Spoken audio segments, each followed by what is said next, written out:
Ya, nah ini hoskinya sudah aman ya. Ya, teman-teman, eh, Bapak akan coba rewind kembali ya. Tadi penjelasan yang Bapak sampaikan ya terkait tentang materi kita di kesempatan siang hari ini ya. Tadi disampaikan bahwa materi di siang ini ada terkait dengan negosiasi, mediasi ya, dan juga arbitrasi ya. Dalam hal ini ya, pendekatan dari negosiasi itu ya, bagaimana kemudian eh, para pihak yang terlibat dalam konflik itu memiliki kontrol penuh gitu ya.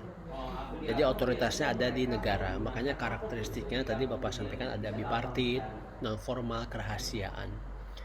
Bipartit itu yang melibatkan pihak yang berkepentingan, non formal, tidak terikat pada prosedur hukum, dan juga kerahasiaan biasa dilakukan secara tertutup ya kalau negosiasi itu. Di samping kelebihan ya, kelebihan dari negosiasi itu ya fleksibel ya dalam dan maksudnya punya chance atau punya peluang untuk terjadinya win-win solution ya. Tapi kekurangannya apabila terjadi ketimpangan hukum, maka pihak yang kuat cenderung ya mendikte pihak yang lemah. Ini sebetulnya sama dengan teorinya John Lovell ya, bahwa dalam prinsip kebijakan luar negeri yang di dalamnya secara praktek melalui diplomasi ya, itu ada negara yang sifatnya itu adaptif, akomodatif, dan juga konfrontatif. Biasanya negara-negara yang memang berada di secara ya posisi ya negara berkembang atau negara miskin, mereka cenderung melakukan adaptasi atau adaptif atau bahkan akomodatif terhadap negara-negara besar gitu ya. Artinya ketika terjadi negosiasi antara negara berkembang dengan negara maju, itu cenderung negara maju mendikte ya.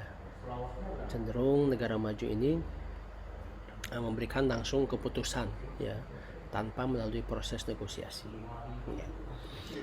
Atau tanpa negosiasi yang fair gitu ya.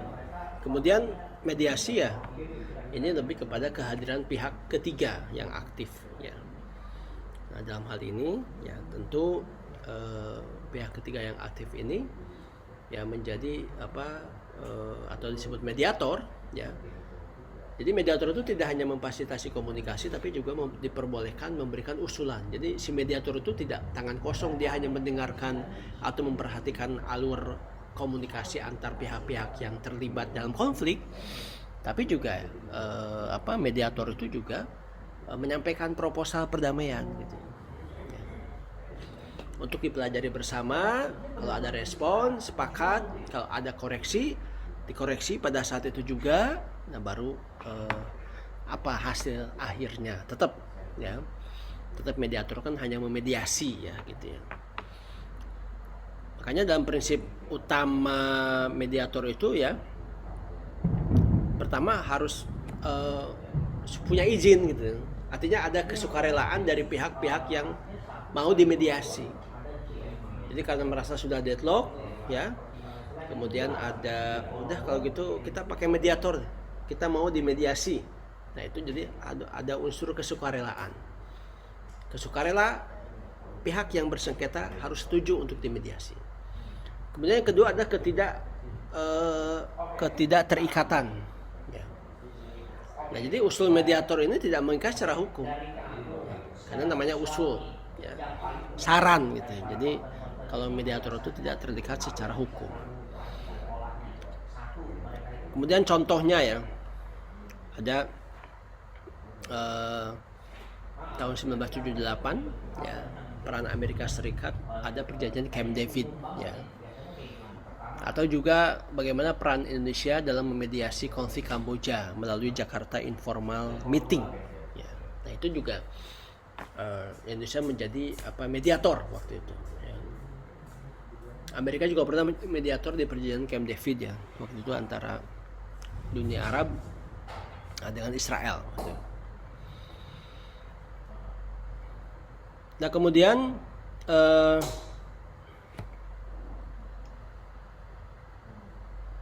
dalam konteks mediasi,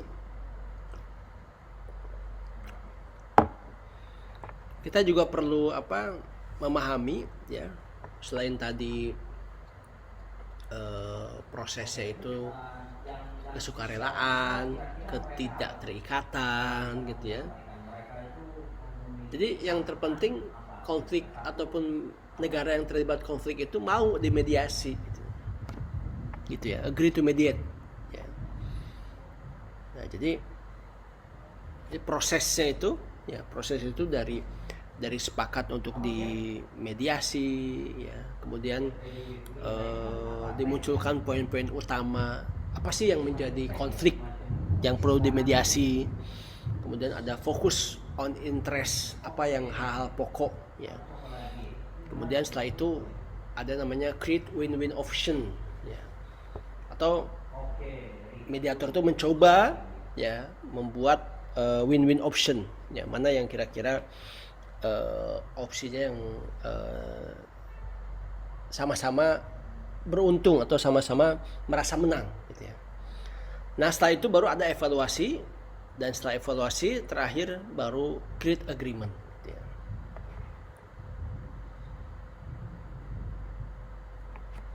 Jadi mediasi proses ya. Coba Bapak tuliskan.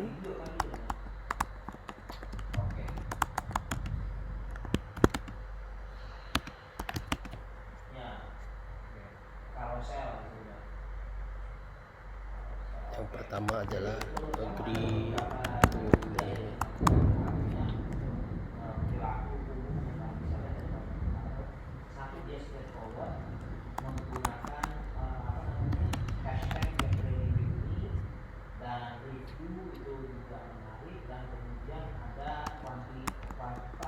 Bapak lagi tulis di chat.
Oke, nah coba cek teman-teman di itunya, di obrolan ya.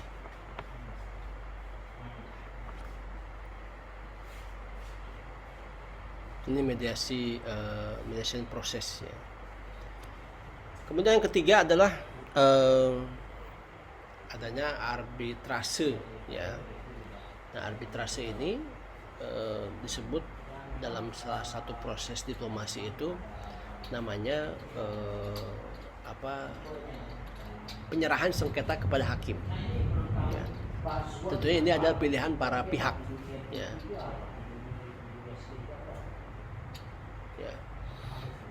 Jadi arbitrase ini ya, jadi jalur hukum di luar pengadilan permanen gitu.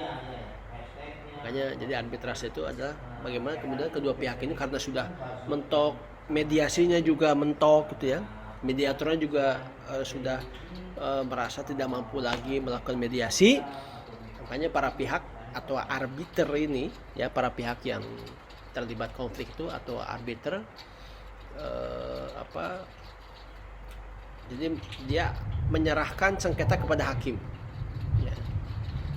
Nah ini mereka, para hakim ini akan memberikan keputusan mengikat ya. Namun tidak melalui namanya pengadilan formal seperti Mahkamah Internasional, ICJ gitu ya, International Court Justice ya gitu ya. Jadi ini seorang arbiter ini ya, jadi pilihan para pihak yang akan memberikan keputusan mengikat.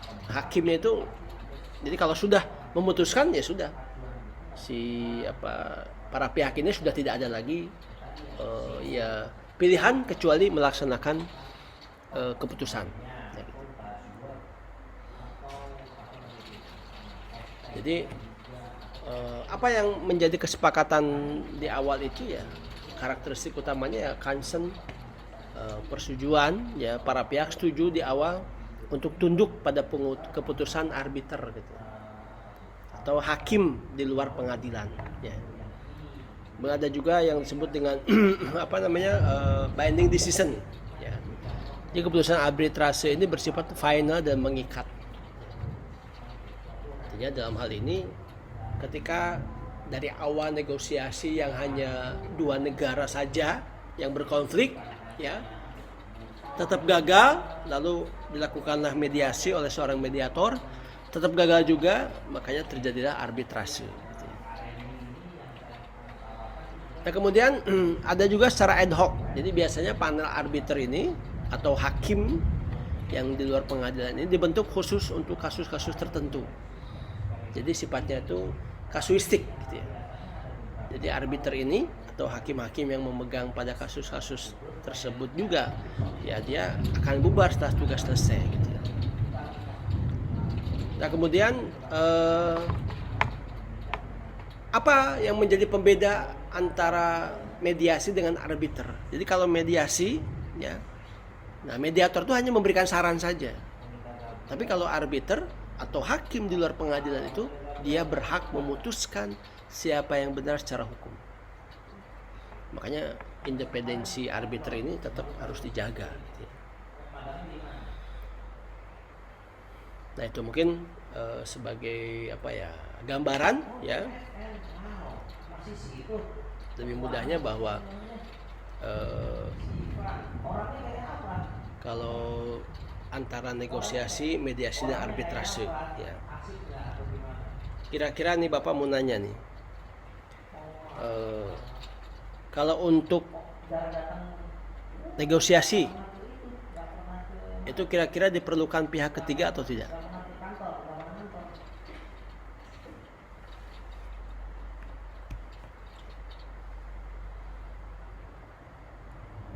Tidak, oke. Terima kasih. Untuk negosiasi, bagaimana sifat keputusannya?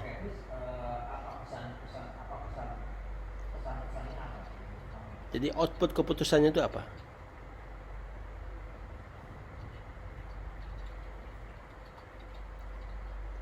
Kesepakatan, oke, berarti sudah paham ya. Kesepakatan bersama.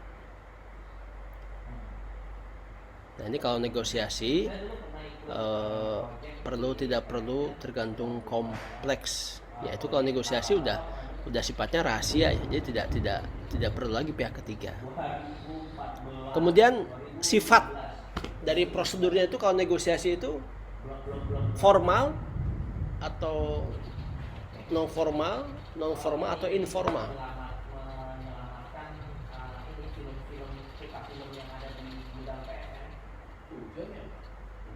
Non formal ya. Apa bedanya non formal dengan informal?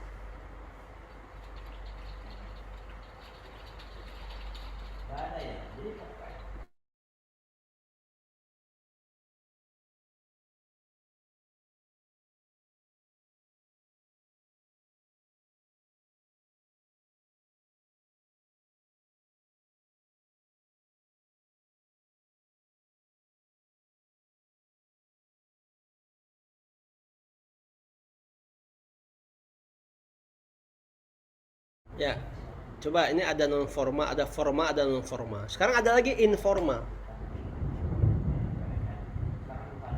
Nah, apa bedanya? Jadi gini, kalau dalam konteks negosiasi itu, kalau non formal itu ya maksudnya biasanya tetap berada dalam kerangka agenda resmi, tapi prosedur komunikasinya itu dibuat lebih santai untuk mencairkan suasana.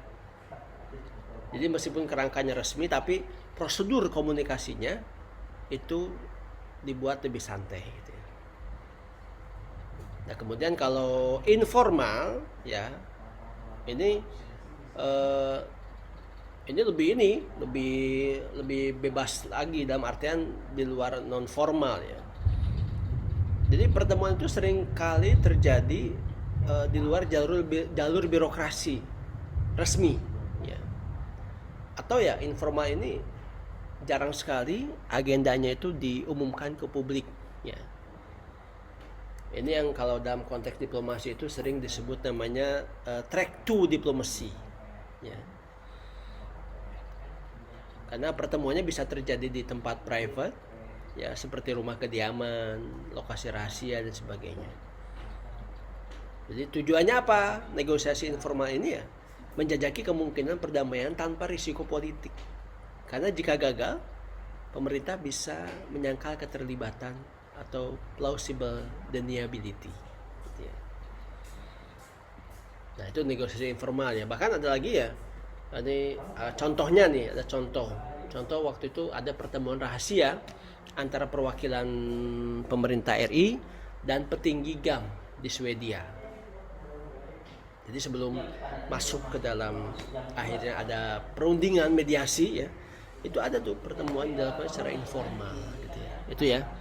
Jadi yang lebih tepat itu ya itu informal gitu ya.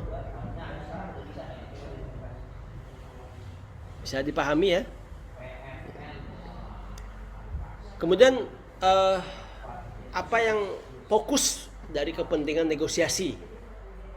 Silakan. Apa kepentingan ekonomi, politik, sosial, budaya, atau semuanya? Gimana menurut teman-teman? Apa yang menjadi fokus utama dari proses negosiasi? Kepentingan apa? Silakan, ada yang komen?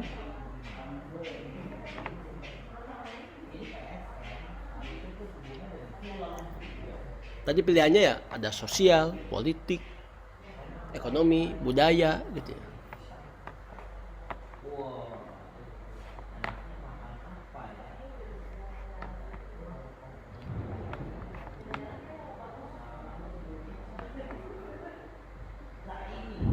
Kepentingan untuk menjaga integritas antar negara supaya tidak perang dan menjaga stabilitas ekonomi dunia. Nah tapi yang ya jawabannya sudah cukup bagus ya, menarik. Tapi yang utama itu sebenarnya dalam negosiasi antar konflik negara itu secara spesifik fokusnya ke politik. Karena logikanya kalau sudah kepentingan politik sudah disepakati ya, itu urusan ekonomi itu pasti diberesin gitu. Jadi mengikuti gitu. Jadi gitu ya kalau negosiasi. Kemudian kalau mediasi, tadi pihak ketiga di negosiasi, mediasi itu ada. Kalau di negosiasi tidak ada. Atau disebut dengan fasilitator atau ya orang yang melakukan sugesti gitu ya. Kemudian sebagaimana sifat keputusan dari mediasi itu ya rekomendasi. Kalau tadi kan negosiasi kesepakatan bersama, kalau mediasi itu ada rekomendasi. Mediasi, rekomendasi tapi tidak gitu ya. Kemudian bagaimana prosedurnya? Tadi ya, kalau negosiasi itu ya sangat informal. Kalau mediasi itu semi formal ya. Jadi karena situasinya harus dibawa lebih serileks mungkin, sesantai mungkin sehingga kesepakatan atau keputusan yang diambil itu betul-betul bukan atas nama tekanan, bukan karena atas nama provokasi, intimidasi dan sebagainya. Karena di situ ada pihak ketiga sebagai mediator yang melakukan mediasi. Kemudian apa fokus dari mediasi itu ya? Jadi kalau tadi negosiasi kepentingan politik, kalau mediasi ya bagaimana kompromi politik. Nah, gitu ya. Kemudian bagaimana dengan arbitrase ya? Kalau arbitrase ini ya apa pengambil keputusan. Di keputusan hukum ya. Jadi pihak ketiga itu ya pengambil keputusan. Ada pengambil keputusan. Bagaimana sifat keputusannya? Yaitu keputusan hukum mengikat kalau arbitrase itu. Bagaimana prosedurnya? Ya, formal, ya, garis miring kuasi judisial. Jadi ada namanya hakim itu ya, ada hakim penuh, ada hakim kuasi namanya. Kalau hakim kuasi ini adalah hakim yang diberikan wewenang, ya, untuk memutus sebuah perkara. Ya. Walaupun dia hakim di luar pengadilan gitu. Nah kalau hakim di dalam pengadilan itu kan itu hakim-hakim yang memang memenuhi hak secara full, secara penuh. Ya. Makanya kuasi ini adalah istilah bagi para penegak hukum di luar pengadilan, gitu ya. Nah kemudian apa yang menjadi fokus ya dari adanya tadi ya dari proses negosiasi, mediasi dan arbitrase ini? Kalau negosiasi tadi Bapak katakan kepentingan politik, mediasi kompromi politik. Kalau arbitrase adalah kebenaran hukum. Gitu. Sampai di sini bisa dipahami? Saya, oke.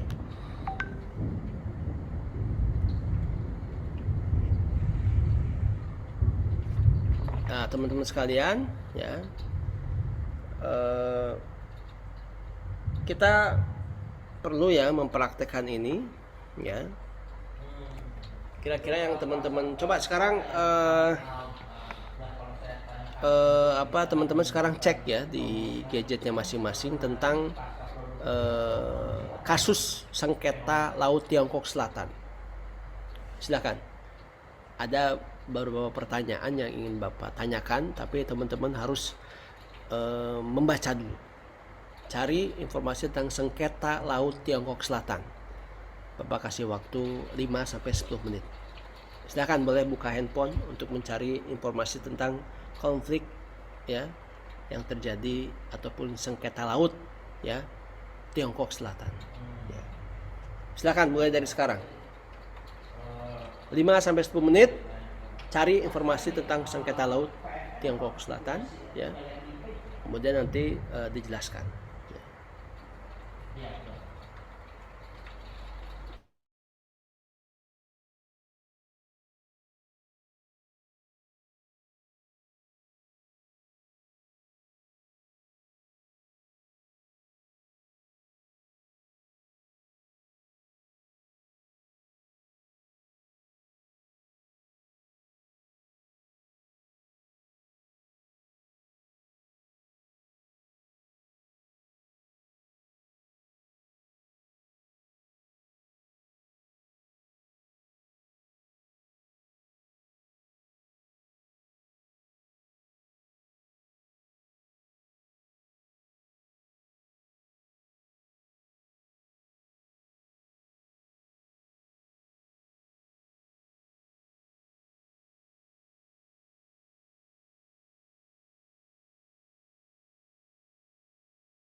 Ya, silakan. Ada yang udah baca?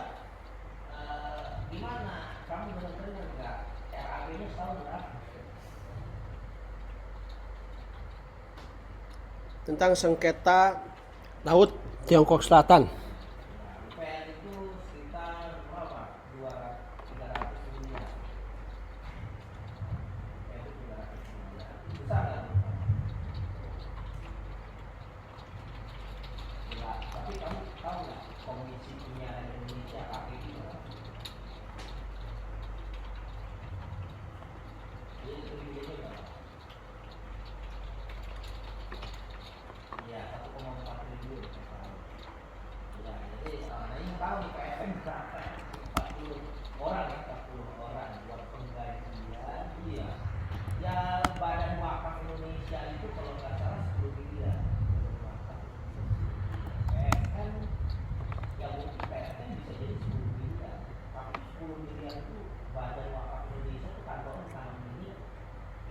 Nah, ini contoh yang sudah terjadi ya tentang konflik Tiongkok Selatan, Laut Cina Selatan. Ya. Silakan, ini ada 3 pertanyaan. Boleh siapapun yang berkenan untuk menjawab, open mic ya.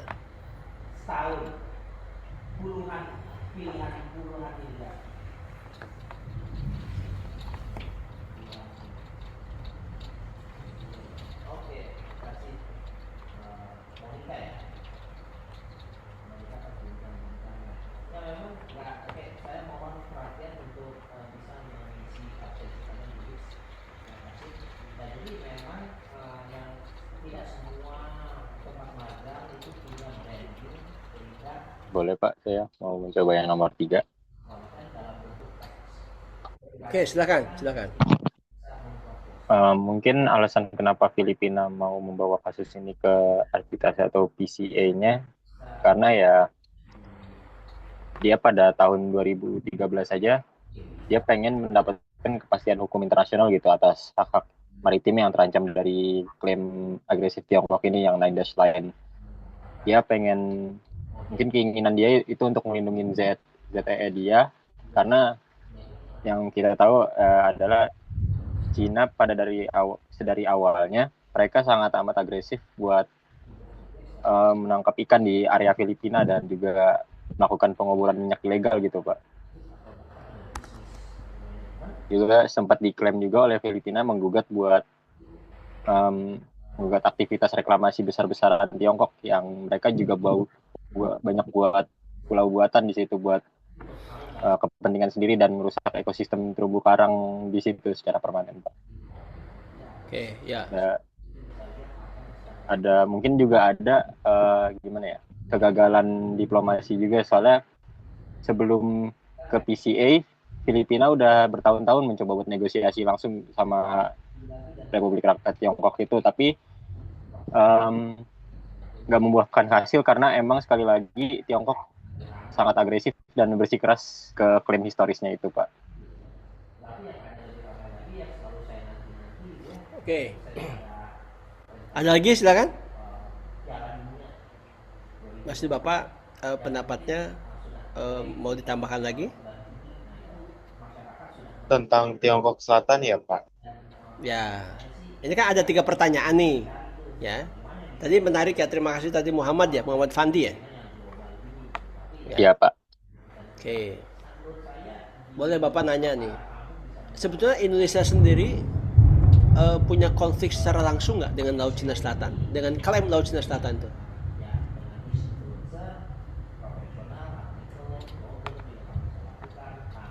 Indonesia ya?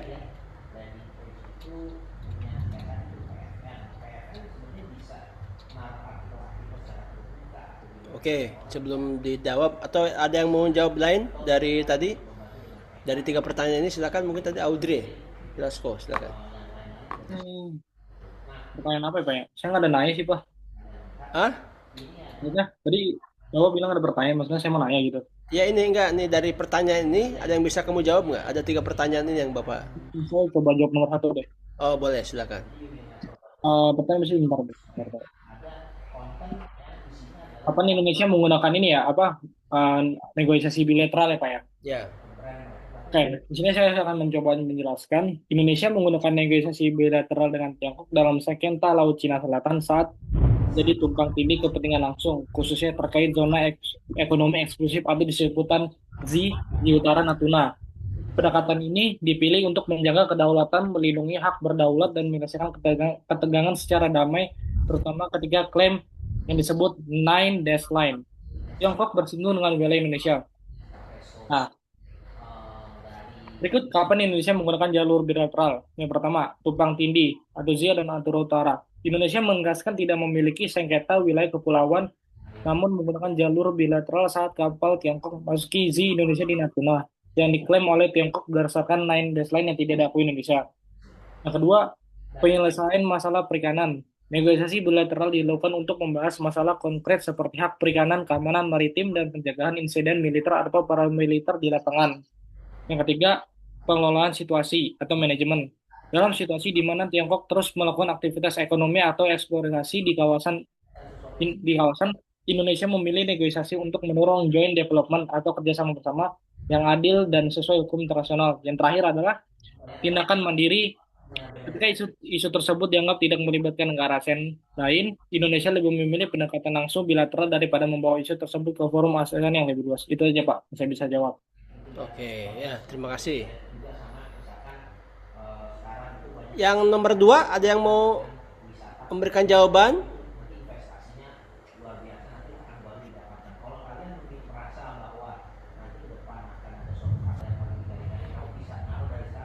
Yang nomor 2 silakan.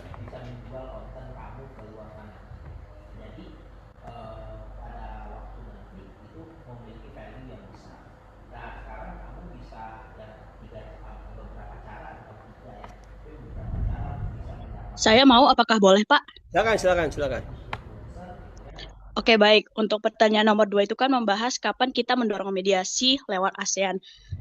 Mohon boleh dikoreksi, Pak, jikalau saya salah, karena sepengetahuan saya nih terkait mediasi lewat ASEAN itu memang sudah dilakukan sejak lama, Pak. Dan memang sepengetahuan saya sendiri, ASEAN ini memang pada dasarnya itu menerapkan sistem non-intervensi. Jadi mereka itu memang sangat mendorong yang namanya mediasi.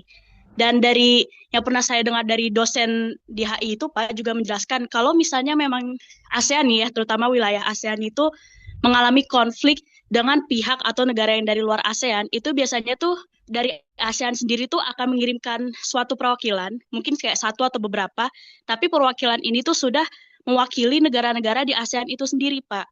Jadi memang kalau saya bisa menjawab, mungkin memang dari dulu, mungkin dari ASEAN sudah dulu dibangun tuh, mereka memang sudah menerapkan mediasi dan mediasinya itu memang melewati ASEAN. Seperti itu, Pak.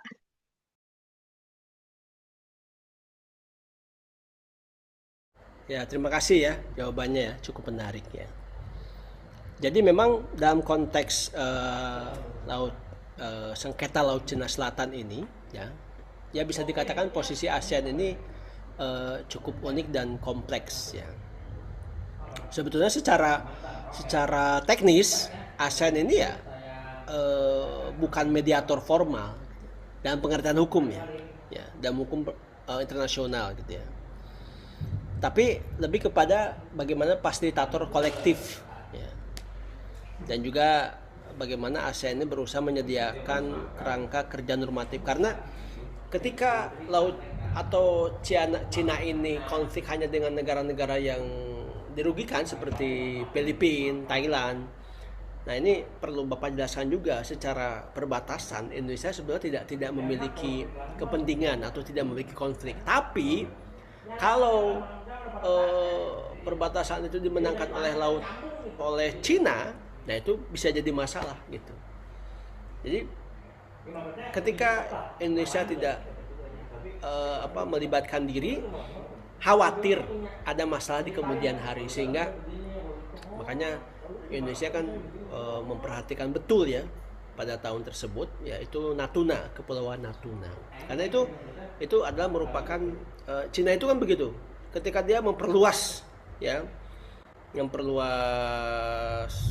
ZEE-nya gitu, atau memperluas garis perbatasan ya posisi lautnya itu akan terus ya secara bertahap bisa jadi ya Indonesia juga kena masalah gitu, atau nanti bisa konflik dengan masalah. Makanya sebelum itu terjadi ya, bagaimana kemudian ASEAN ini ada namanya mendorong ya, ada namanya mekanisme ASEAN Lead Forum ya.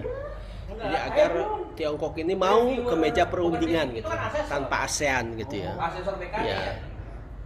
Nah itu jadi tanpa ASEAN ya, negara pengklaim atau claim states ya, baik Vietnam, Filipina tentu akan menghadapi semacam tekanan yang sangat kuat dari Tiongkok. Tapi karena ini atas nama ASEAN ya, sehingga ya pelan-pelan ya Cina juga berpikir ulang gitu. Karena yang dia lawan itu adalah organisasi regional gitu ya. Makanya ada namanya ARF ya, ASEAN Regional Forum, dan juga ada East Asia Summit atau EASE ya.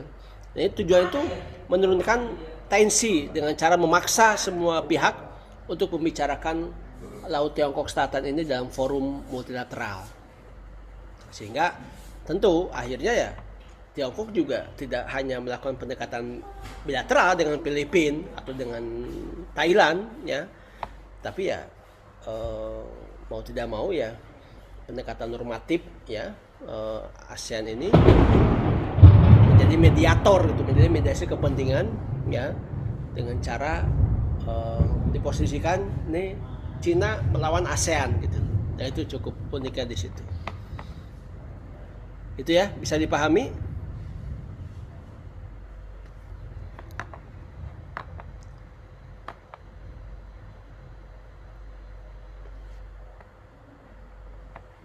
Silakan. Ada yang mau ditanyakan? Oke, Bapak akan berikan pilihan ya untuk penugasan teman-teman.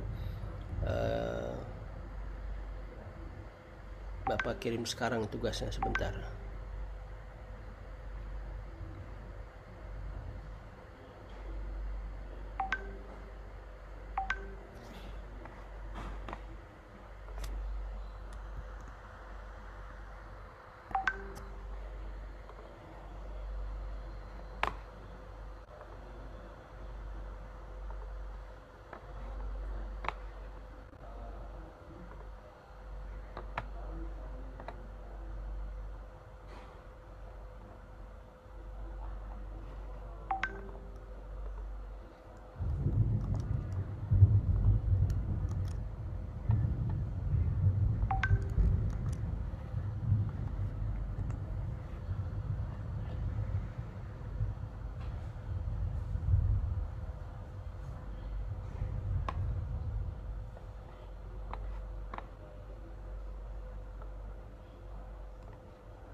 Ya.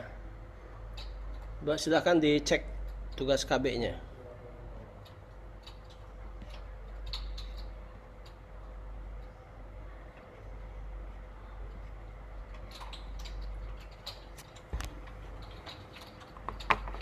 Ini jadi gini, silakan dicek. Jadi ini kita ingin teman-teman mampu mengidentifikasi sengketa internasional, ya, menentukan metode penyelesaian yang paling efektif, apa melalui negosiasi, mediasi atau arbitrase, dan yang penting adalah memberikan argumentasi teoritis atas pilihan tersebut. Jadi format laporannya: 1. Profil kasus, latar belakang sengketa. 2. Analisis jalur, mengapa kasus ini sebaiknya menggunakan jalur apa, negosiasi, mediasi atau arbitrase atau semuanya. Kemudian hambatannya: faktor politik hukum yang menghambat penyelesaian, ya. Kemudian rekomendasi strategisnya: langkah diplomasi yang diusulkan oleh kelompok. Jadi ini tugas kelompok, ya, tugas kelompok. Nanti ini waktunya seminggu, ya, ya. Jadi sampai Senin depan, ya. Kemudian G-Drive-nya nih Bapak kirim sekarang.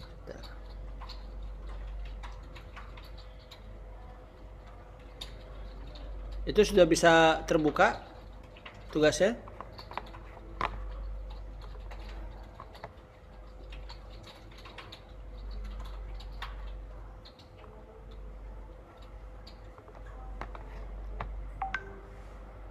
Izin bertanya, Pak, Silakan. apakah boleh? Untuk ketentuan tugasnya, apakah ada batas minimal atau maksimal halaman? Oh, tidak ada, tidak ada. Baik, makasih, Pak. Meliputi itu aja. Mau, ya, kalau kira-kira penjelasannya singkat, padat, tidak apa-apa. Kalau kira-kira sengketanya perlu dijelaskan lebih panjang, silahkan juga, ya. Jadi sesuai dengan data yang ada saja. Ntar Bapak kirimkan G-Drive-nya sebentar.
Misi Pak, mau bertanya saya.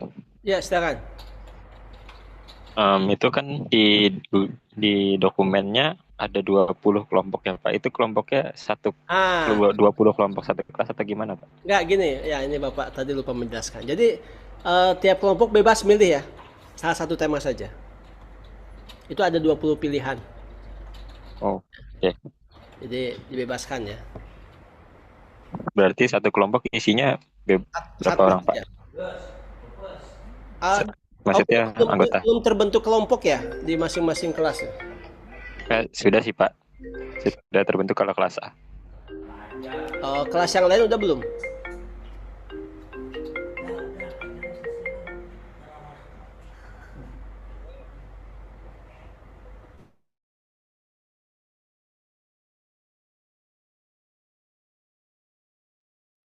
Izin mewakilkan, Pak. Kelas C sudah satu kelompok 4 orang. Oh ya, bebas. Jadi silahkan, ya. Kelompok yang ada saja. Bisa satu kelompok 4 orang, 5 orang, sesuai dengan yang sudah dibentuk. Bagi yang belum dibentuk, ya silahkan dibentuk 4 orang atau 5 orang, maksimal 5 orang.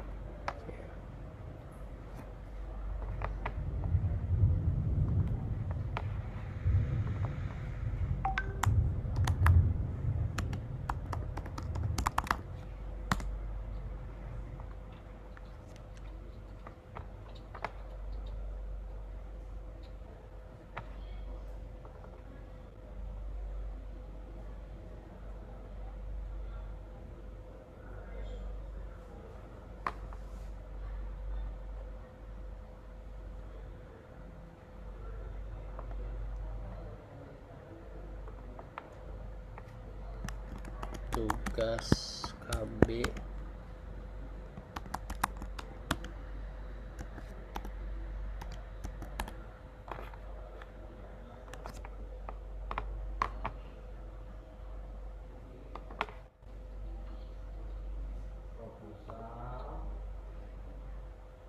ini ada berapa kelas ya?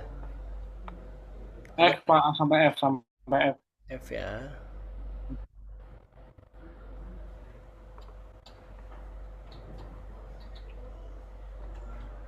Jadi ini nanti silakan ditulis ya masing-masing kelasnya, kelas A, B, C, D, E, F-nya untuk pembagian tugas untuk mengisi foldernya.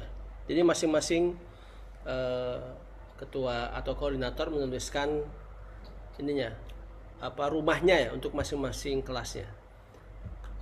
Jadi kelas A, kelas B, kelas C sampai kelas F. Ya.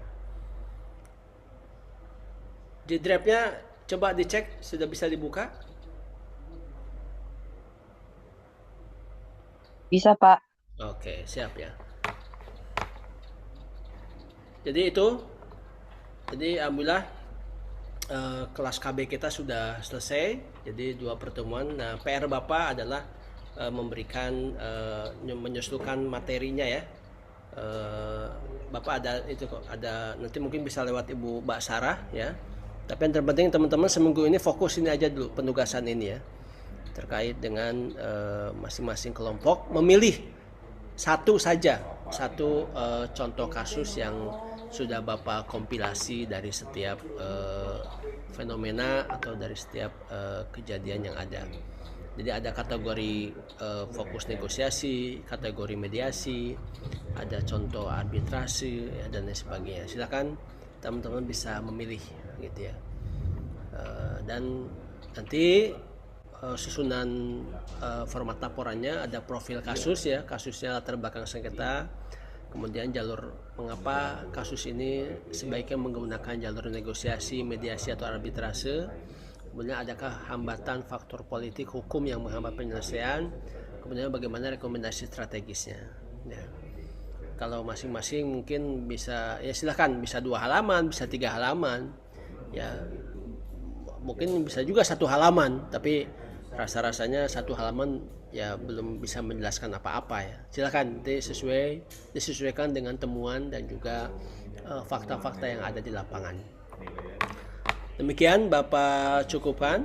Nanti silakan untuk daftar absensi tolong di WA-kan ke Bapak. Terima kasih. Akhirul kalam. Wallahi muwaffiq aku thoriq. Wassalamualaikum warahmatullahi wabarakatuh ya. Waalaikumsalam warahmatullahi Assalamualaikum warahmatullahi wabarakatuh, Pak. Waalaikumsalam warahmatullahi wabarakatuh. Makasih. Masih Pak. Waalaikumsalam warahmatullahi wabarakatuh. Terima kasih, Pak. Informasi Pak atas informasinya. Banyak.